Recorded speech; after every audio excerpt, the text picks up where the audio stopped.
Hello everybody, it's Donna here from Embracing the Moon Tarot, and I am here to do a reading on you and your relationship with money for the year 2019. I'm using the same format that I used the last video, which is choosing from a pile. This is group or pile number 1, number 2, and number 3. And whichever one of these are the ones that you feel most drawn to are the ones that you need to choose from to watch. I will leave the timestamps in the description box below so that you can go ahead and fast forward to whichever one you feel most drawn to. So let's go ahead and begin with group number 1.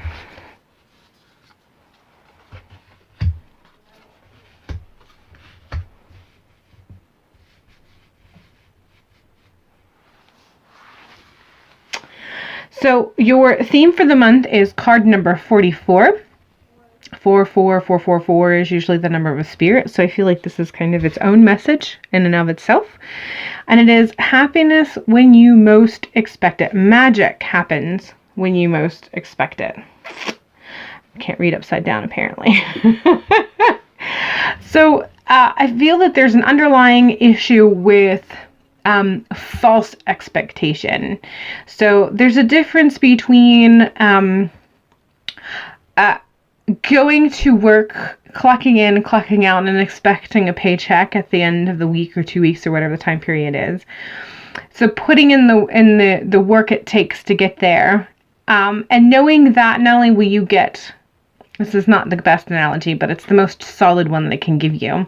So not only do you know that you're going to get that paycheck for the work done, but the magic therein lies is the bonus that you may get also with it, or vacation time that you accrue that comes with it. So versus the expectation that you have when you buy a lottery ticket and expect it to win, but it's a false expectation. There's this sneaky little part in the back of your head that is kind of laughing or scoffing at the probability of buying a lottery ticket and assuming that it'll win. Now, this particular magic happens when you most expect it, lies somewhere in between there.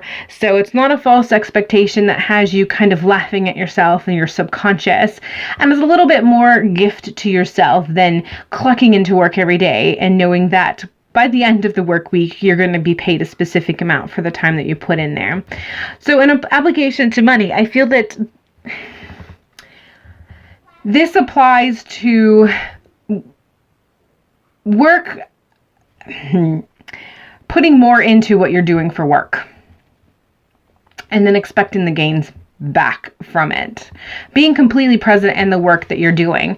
This may be at your actual job in the sense that, yeah, you've been showing up to work. This must really go with job because that's the analogy that keeps popping up.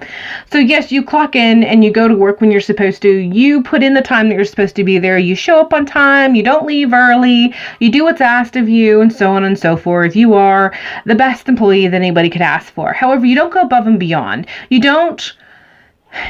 meet the minimum requirements that you feel makes you feel good, that you've actually accomplished what you were required to accomplish for the day.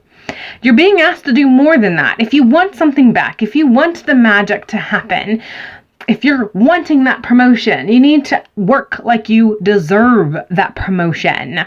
That's the biggest line that I'm kind of getting from that. So take that however that you want. So how does this, let's go ahead and finish reading how this all is going to have the potential of coming together potentially. We have here the 7 of Swords, and I feel that this is really, okay, Swords has to do with the mind, all right? So there is something that's been going on within, this is really coming back. I'm coming back to that analogy of doing more than just showing up for work. So you're robbing yourself of potential. You're robbing yourself of what is already available, but not putting in what it requires to get something back. And because of that, you're kind of stealing yourself of your full potential, which means you're robbing yourself of the magic that can happen. So the Seven of Swords has to do with, there's an underlying of sneaking around that's kind of involved. And I don't think this is representative of sneaking around in the sense that you're doing something that you shouldn't, but just kind of sneaking around so that you're not being asked to do more than you want to, even though you have the time, you have the capacity, or you have the potential. And that's what's got to stop. The sneaking around and kind of hiding so that you aren't being asked of more than you're putting forth because you just don't feel up to it, you don't feel like it. That is robbing you of that magic. You're showing up for the minimum amount, and that's what's robbing you of that magical boost that you've been desiring. So there's an underlying of, I wish this would happen, I wish that this would come together, why can't the puzzle pieces fit, why hasn't this, why am I stuck in this position, why hasn't it gone further? This is why. There's a bit of feeling flat, and yeah, it could be part of the job, but part of it is also your attitude. The swords, again, has to do with the mind. So there's stuff that's going on in your head that's really making you approach the whole scenario from a very lackluster position. And so you're not attempting as good as you could, and therefore you're robbing yourself of that potential. So you have to take a closer look at your own attitude towards this position at work. And the truth of the matter is, if you're looking for a promotion, again, you need to act like you deserve that promotion. And if you take a good look at your job and you realize that it's no longer a good fit, then maybe you need to be looking for a job that offers you a promotion in a general sense, as in, you know, if you go out and you find a job that fits the scenario that will match the life desire that you have, you've actually given yourself promotion. Do this wisely and conscientiously, obviously. Things can backfire if you're not wise about things. So be smart about this approach. But definitely the sneaking around so that you're not being asked to do more than you really feel up to, it is really what's making it so you're robbing yourself of your own magical potential. You're robbing yourself of what that pizzazz that you've been looking for, that everything coming together. If you can take the time to tap into the mental aspect that you are applying, that again, subconscious, like when I said at the beginning about how it's kind of like buying the lottery ticket, but laughing at yourself in the back in the recesses of your mind, thinking, haha, like I'm really going to win. When you stop approaching work like that, haha, like I'm going to get that promotion, or like I said, just trying to avoid being asked more of yourself. When you can switch around and realize that your thoughts are actually hindering things coming to a better fruition, you have potential of really blossoming. We have the Nine of Pentacles here, and this is the potential. If you can switch this is the potential. So getting to that point where you have that abundance and stability that you're looking for. Not so much abundance and overflowing and going to the next new beginning, as much as kind of creeping up that ladder, getting to that next platform of stability that you've been looking for, that makes you feel stable, that makes you feel like you finally reached the platform that you're going to be comfortable on, and you feel like you could work out a couple of years, however long you feel that sitting with you in the distant future. But it has to do with switching that mindset first and foremost. After this all comes into play, we have the Seven of Cups, and this has to do with potential, what's available for you. When this all comes in line, I feel like this kind of applies to the ability to able to budget. Again, it comes again with that whole concept of your thought process, how you're applying your mental approach. How do you perceive the job, and what can you do to change that, to make it better for you, to get to that promotion, to get to that platform of stability? And once you get there, I feel like you're going to be able to kind of budget in a way that allows you to use your budget with more potential. You're going to be able to, a good analogy would be, sometimes when we're not happy with our jobs, a lot of times we spend our money frivolously. And that has to do with trying to repurpose ourselves of that stuck feeling. So we're not happy with our job, but at least it provides us some money and I can buy these good fun things. And the good fun things are the reward for sticking it out with the job. So we kind of spend our money and it's like a couple dollars here and a couple dollars there, but at the end of the month, at the end of the year, it really kind of accrues to a fairly large lump sum. Once you get to that position of being stable, you're going to be able to look at your finances. There's going to be this like internal satisfaction that occurs, the beating down that you have mentally as a result of what's going on with work and money in general, that you kind of put yourself through mentally, that makes you feel like you have to go out and spend and get those little things here and there. You won't need that anymore. You won't need that self-fulfillment by buying the little trinkets and the extra cup of coffee or the extra donut, or go out to eat probably one more time a week than you really need to. You won't be looking to spend your money in that way for self-satisfaction, to kind of pat yourself on the back for sticking it out with a job that you hate. And because of that, you're going to be able to budget your money in such a way that you're going to feel like you have more opportunities, like maybe saving for a vacation that you've been looking forward to. And there's an overall sense that opportunity of going, like traveling, is involved with this. So suddenly, like I said, the way you're going to be spending your money is going to kind of free up money. And some of it can be because of the promotion, but a lot of it doesn't feel that it's tied to the promotion as much as that mentality that you have. You hate your job, you're spending your money to reward yourself for sticking it out with a job. Once you get to that stability, that place of stability, you'll be able to not feel the need to spend that money. And because of that, you'll feel like you have an excess of money and be able to save for things that are more fulfilling. And vacation or trip abroad or something like that really feels like that's in one of the things that you're going to be budgeting for. Not only are you going to be able to pay bills on time that you kind of fudged or moved or shifted here and there so that you could spend the money for that, again, self-satisfaction. Not only will you be able to pay the bill on time and pat yourself on the back because you've been able to pay that on time, but you're going to see a little bit of an abundance here and there, or at least see that opportunity within the money that's in the account to start saving aside, and maybe have a separate checking account or a separate savings account or some sort of club or whatever that allows you to kind of put a little bit of money here and there. And eventually traveling abroad seems to come across a little bit. So if that's something that you're wanting to do,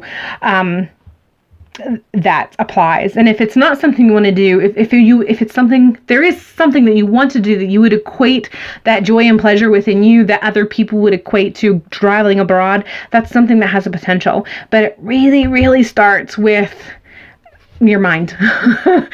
Looking at your thought process and your approach, and if your job really sucks, what is it that you need to do to change your mental approach to the job that makes you hate it so much? And if it's something that means you have to look for another job that will be almost like giving yourself a promotion, do so, but do so wisely. I'm not telling you to go quit your job tomorrow. I'm telling you to look at it closely, and if it means looking for something else, then maybe that's something you need to do. But that's what you got for you for group number 1.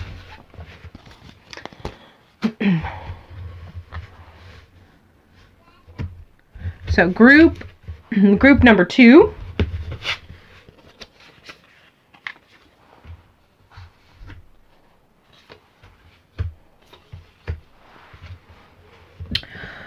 All right, so I'm seeing fear with group number 2.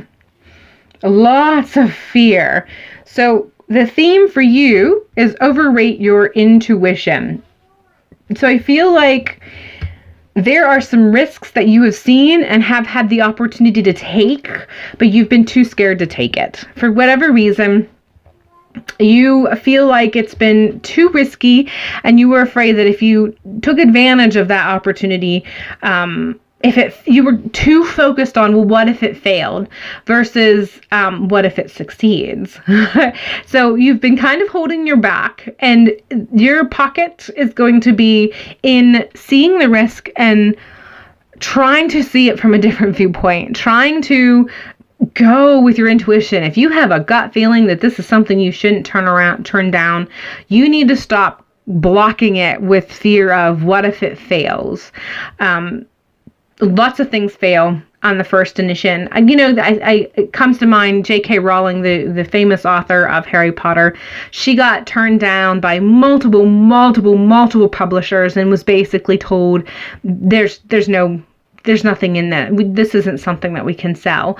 No one's going to have an interest in this. And she kept forging through. And if she would have thought, what if I fail? And never even tried to sell her book. Or if she would have just stopped after that first try, after the first denial, we would not have the cult following of Harry Potter that we have today.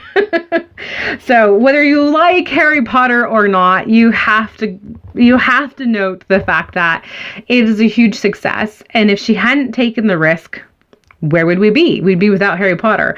Love it or hate it. But that's kind of what you're being told right now. You really need to tap into what you know is your gut feeling and go for it. Recognize it for what it is and go for it.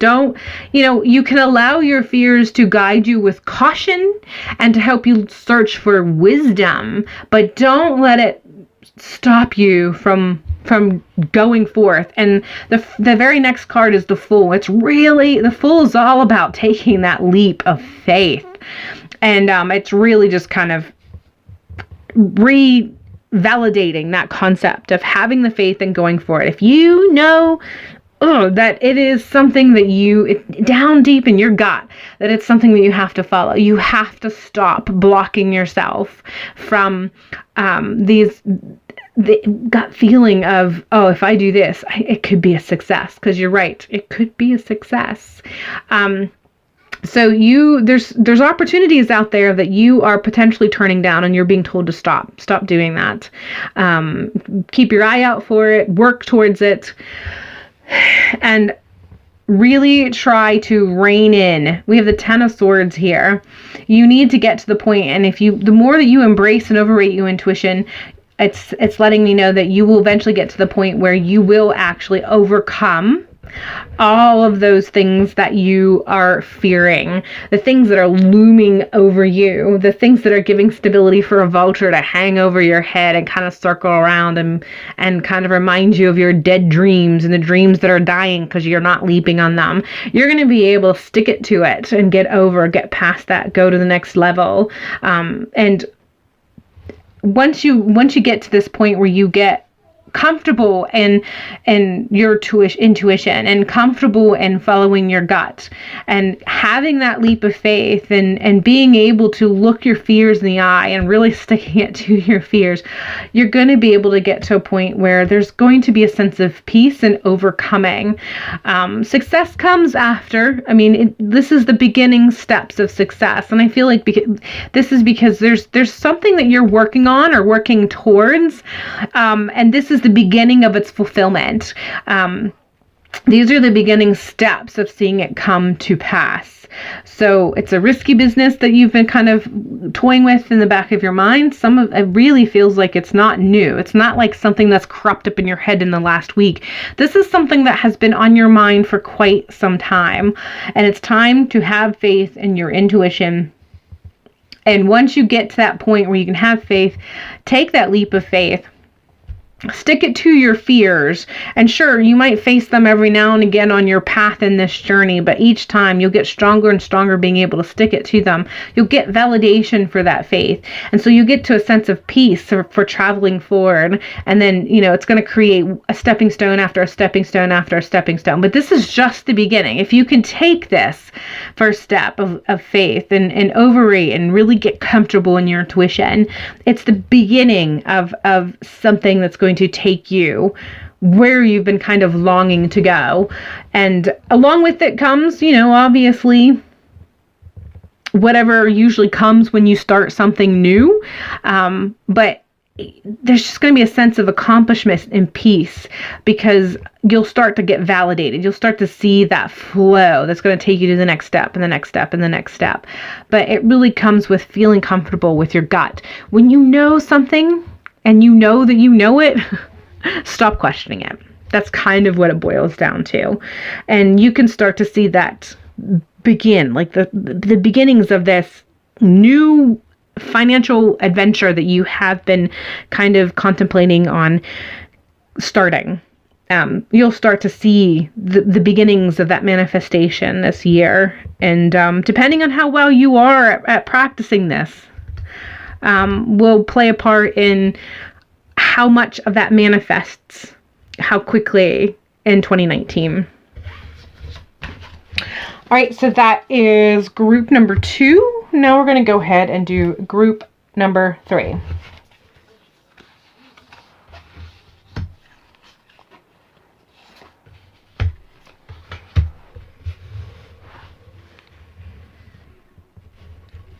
Change maker, make waves.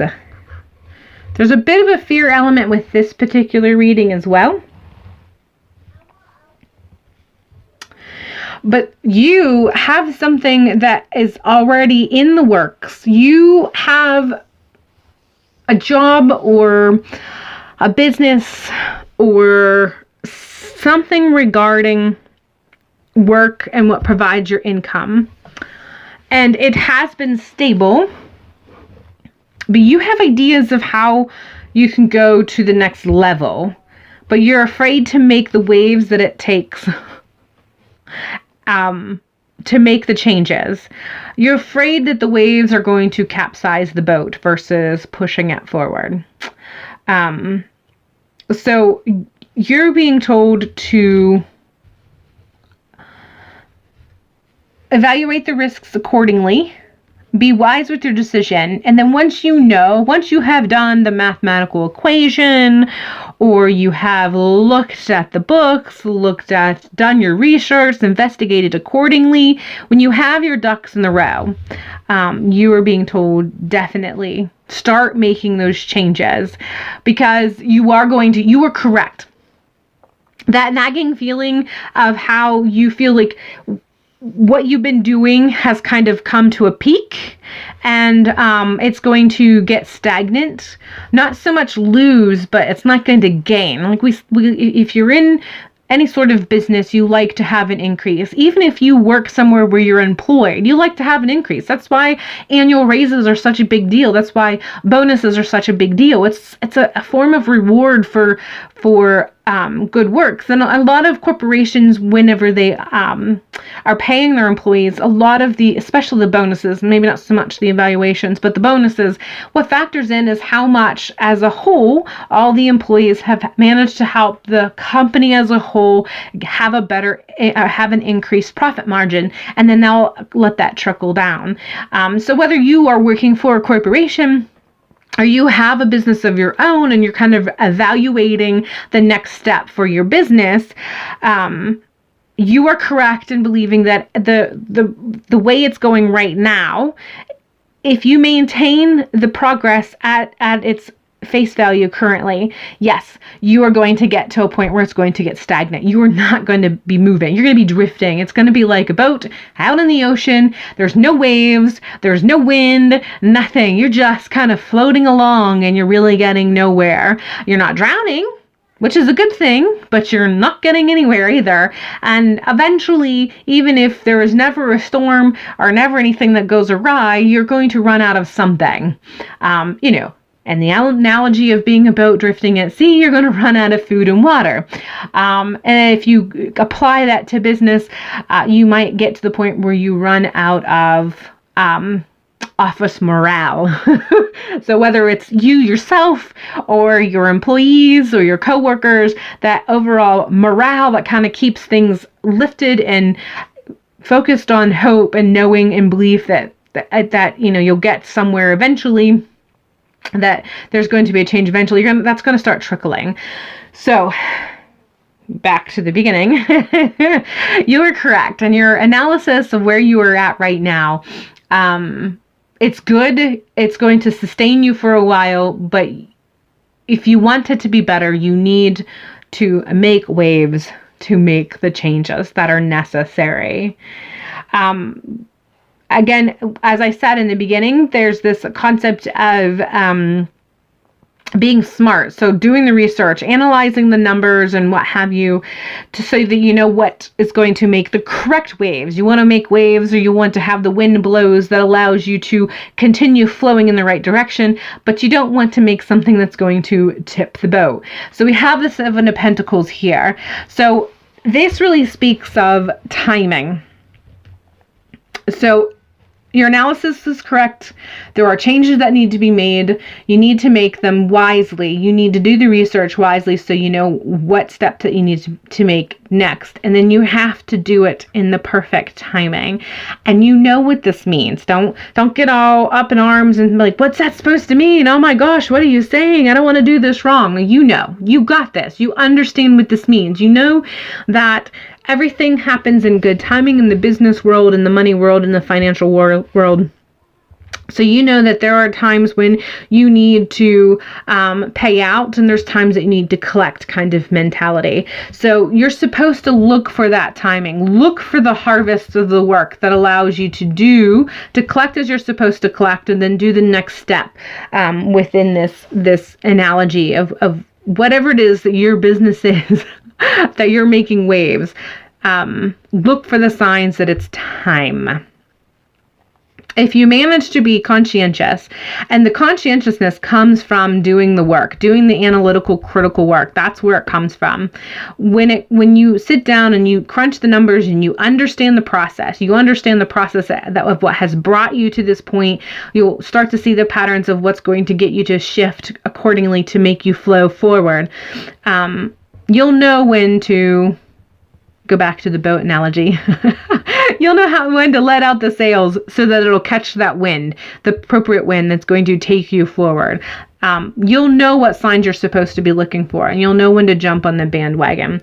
The stock market comes to mind. Like people who are in the stock market business and have been in it for a really long time, generally they don't get too nervous when they see the numbers going up and down, because they know the patterns and the cycles, and they also know when to get out a lot of times, because again, they know the patterns in the cycle. They know when a drop is the kind of drop that says to get out, and they know when the increase is just a short-term, short-lived increase. So kind of taking from that concept, yeah. You know the patterns, you know when it's time, you know when to get in and you know when to get out, and you're just supposed to be very conscientious of that to kind of help boost you forward in the next direction. And if you manage to play the cards right, if you manage to play the stock market right, however that applies, you will get to that point of Nine of Cups is a sense of happiness. The kind of happiness that comes when everything is in order. And generally this has to do with emotions. And I'm not quite sure if this means that there's been kind of a restlessness because of the fear of stagnatism within work. But playing your cards right, watching it and knowing when to pull and when to push and what have you, knowing when to harvest, whatever analogy that you want to apply, you are going to get to a point where you recognize that you've made the right move. You can finally breathe. You can be happy and know that there is more to come. And we have the Maiden of Cups here. So I feel like this means promotion. This could mean if you do this correctly, it means promotion. If you're self-employed, or if this is applying to something that is regarding to self-employment, then it just means that you're going to get to the point where you feel like you're in the next step of your business. If you do work for someone else, there just feels like your wisdom and approach to get that flow is going to put you up for recognition for your tenacity and your just being on point, so to speak. So yep, that is your potential for 2019 if you play your cards correctly. All right, then, that is all I have for you for today. I hope that this reading has helped you in some way, shape, or form, and hopefully I will see you in the near future. Thank you, and have a great day.